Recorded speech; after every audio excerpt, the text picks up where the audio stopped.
बहन की शादी को 6 साल हो गए, मैं कभी उनके यहाँ नहीं गया।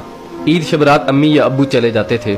एक दिन मेरी बीवी मुझसे कहने लगी कि आपकी बहन जब भी घर आती है उसके बच्चे घर का हशर नशर कर देते हैं, और आपकी माँ जो हमसे चुप चुपा कर कपड़े, साबुन और कभी कभी को चावल के थैले भी भर के दे देती है।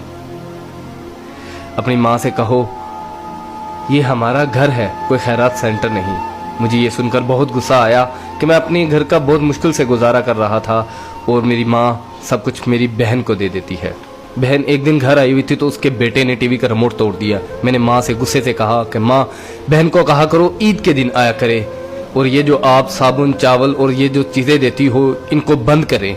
माँ चुप रही, लेकिन बहन ने ये सारी बातें सुन ली। 4 बज रहे थे, बच्चों को तैयार किया तो बहन ने कहा कि भाई मुझे बस स्टॉप तक छोड़ आओ। मैंने झूठे मुंह कहा बहन रुक जाती कुछ दिन। बहन मुस्कुराई और बोली नहीं भाई, बच्चों की छुट्टियां खत्म हो रही हैं, मुझे जाना है। फिर जब हम दोनों भाइयों में जमीन का बंटवारा हो रहा था तो मैंने साफ इनकार कर दिया कि मैं अपनी जमीन से बहन को हिस्सा नहीं दूंगा। तो माँ ने कहा कि बेटी का भी तो हक बनता है। मैंने गाली देते हुए कहा जो कुछ भी हो जाए मैं बहन को हिस्सा नहीं दूंगा। मेरी बीवी ने भी बहन को बुरा भला कहा, वो बेचारी खामोश थी। बड़ा भाई अलहदा हो गया और मेरे बड़े बेटे को टीबी हो गया और मेरे घर के हालात खराब हो गए।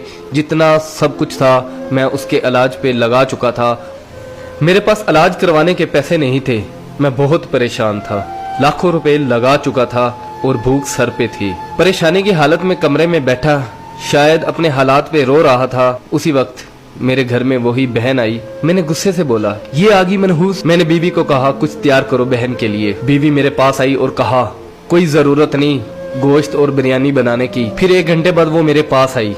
भाई परेशान हो। बहन ने मेरे सर पे हाथ फेरा, कहा बड़ी बहन हूँ तुम्हारी, गोद में खेलते रहे हो, अब देखो मुझसे बड़े लगते हो। फिर मेरे करीब हुई और अपने पर्स से कंगन निकाले और मेरे हाथ पे रख दिए और आहिस्ता से बोली पागल तू एम ही परेशान होता है। बच्चे स्कूल थे, सोचा दौड़ते दौड़ते भाई से मिल आऊं। ये कंगन बेचकर अपना खर्च करो और अपने बच्चे का इलाज करवाओ। शक्ल तो देख जरा तूने क्या हालत बना रखी है। मैं खामोश था, बहन की तरफ देखी जा रहा था। बहन ऐसा से बोली किसी को मत बताना, तुमको मेरी कसम है। मेरे माथे पे बोसा दिया और 1000 रुपया मुझे दिया जो 150 के नोट थे, शायद उसकी जमा पूंजी थी। मेरी जेब में डालकर बोली बच्चों को गोश्त ला देना और परेशान मत हुआ कर। जल्दी से अपना हाथ मेरे सर पे रखा, देख कितने बाल सफेद हो गए। वो जल्दी से जाने लगी तो उसके पैरों की तरफ देखा तो टूटी हुई जूती पहनी हुई थी और पुराना सा दुपट्टा ओढ़ा हुआ था। जब भी आती थी वही दुपट्टा ओढ़कर आती थी। बहन की इस मोहब्बत में मर चुका था मैं। हम भाई कितने मतलब प्रस्त होते हैं, बहनों को पल भर में बिगाना कर देते और बहनें भाइयों का जरा सा दुख बर्दाश्त नहीं करती। मैं हाथ में कंगन पकड़े जोर जोर से रो रहा था, उसके साथ मेरी आंखें भी नम हो गई। अपने घर में खुदा जाने वो कितने दुख सह रही होगी।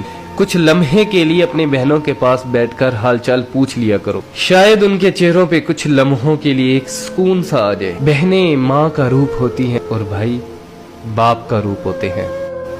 स्टोरी अच्छी लगी हो तो इसको लाइक कर दीजिएगा, इसको शेयर भी कर दीजिएगा।